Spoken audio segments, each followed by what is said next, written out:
And then this is why Steve Blank always talks about like startups can't get to scale without firing their first VP of sales. It's oftentimes because they skip that step. And so the founder's like, hey man, I'm going to like pour a little bit of sales on this, hire some, sales leader or whatever, some sort of seller and outsource this. And you really just can't do that. Not for the first like couple dozen customers. It's just not tenable. You lose that feedback loop. You lose the learnings of like whether or not your message fits the market, all that sort of stuff. Like you're playing a game of telephone with that, with a seller, like a third party seller versus you. And like, you just want to keep that in one brain to start, then package it. And then when you have a repeatable like while loop, right? Like a selling while loop, then package it and hand it to someone else. So that's kind of like my diatribe on like why founders have to do this.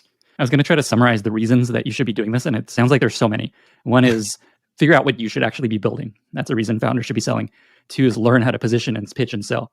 Yeah. 3 is figure out what you could teach your salesperson when you hire them.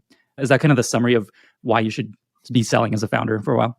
Yeah, for sure. I mean, like 1, it's going to help you with your product development because you're not going to have that abstracted for sure. 2, it's going to help, like you're going to be the person who's going to figure out how to talk about it in an effective way. And then 3, it's going to make it such that you can package that up such that other humans, because like that's the way that B2B startups scale is like, it's not like WhatsApp or like, Twitter or like Airbnb or whatever, where you have like this kind of like scalability via marketing. The way that B2B organizations scale primarily is by adding more salespeople who then have customer facing meetings with prospects. And then you cap out with like the number of hours that are in the week. Like there's only 40 or 50 hours in the week, especially like as a seller, because you interface with other people during business hours. And so the way that you scale up is by just adding more salespeople. Right. And so that's why packaging that up is really important, because then you're going to shove it into the brains of, 2 more salespeople. And then once they're successful, you're going to go to 4. And then once they're successful, you're going to go to 8. And then once they're successful, you're going to go to 16.